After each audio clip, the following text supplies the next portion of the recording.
आखिर बिल्ली बल्कि काला बिल्ला थैले से बाहर आ गया। आपके और हमारे जाने पहचाने बदनामे जमाना उफ थाप हुसैन, जिन्हें बड़ा घुमंड था कि वो पूरे महाजिरों के अकलौते लीडर हैं, अब अपनी बीवी के अकलौते शौहर भी नहीं रहे। बीवी ने बरतानवी जुमले के मुताबिक उनकी ऐश पर जोर से किक मार दी है और अलहदा हो गई हैं। रोजनामा जंग और रोजनामा उम्मत के मुताबिक उन्होंने बरतानवी अदालत में उफ थाप हुसैन के खिलाफ तलाक का मुकदमा दायर कर दिया है और मजीद रहनुमाई के लिए 28 सितंबर को बरतानिया ही ने इमरान खान से भी मुलाकात की है।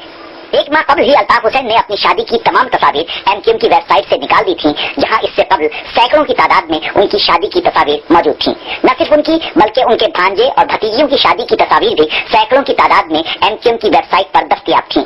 यूं लगता था जैसे एमक्यूएम कोई सियासी जमात नहीं बल्कि अल्ताफ की घरेलू जिंदगी है। सुना है अल्ताफ हुसैन बीवी और एमक्यूएम से एक जैसा सलूक करने के आदी थे।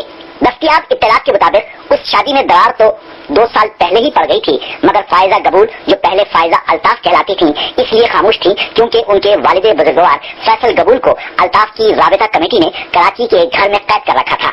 मगर बाद में बरतानवी शहरी होने के नाते फैसल गबूल को छोड़ना पड़ा, वरना उनके खिलाफ बरतानिया में क्राइम का मुकदमा दर्ज हो जाता। जिससे एक बीवी संभाली न जाए वो भला कौम को क्या संभालेगा। उफ थाप हुसैन, तुम जो जरा जरा सी बातों पर थाप डालने के आदी हो, इस मामले में बिल्कुल खामोश क्यों हो? हाँ, ये और बात है कि आज से तुमने अपनी घरेलू जिंदगी के लिए अपने अरकान असेंबली से बयानात दिलवाने का सिलसिला शुरू कर दिया है।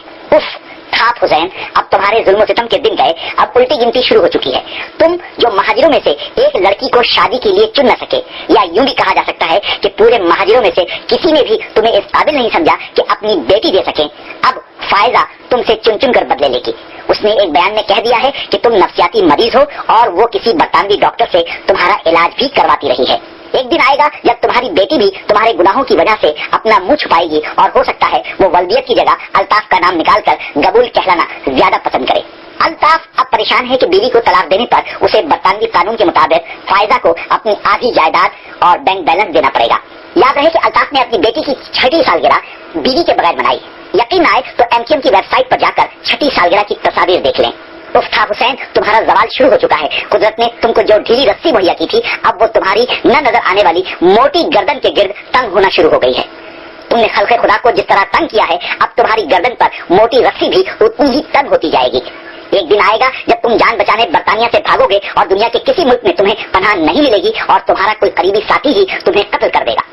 खून कभी रायगा नहीं जाता, मजलूमों की आहें जालिमों के सरदार उफ थाप हुसैन को दुनिया के लिए निशान इबरत जरूर बनाएगी। सोचा था क्या क्या हो गया, क्या हो गया, छुट्टी हो गई तिनक दिन तिनक दिन तिनक दिन तिनक दिन, अरे गड़बड़ हो गई, अरे छुट्टी हो गई, अरे गड़बड़ हो गई, अरे सीटी बच गई, अरे रे मुझको संभालो मैं चला, गड़बड़ हो गई, सीटी बच गई, अरे रे मुझको संभालो मैं चला, रोक सको तो रोक लो ओ सालो मैं चला, गड़बड़ हो गई, अरे कहाँ चली तू, अरे लौट के आ जा, अरे रुक जा पगली,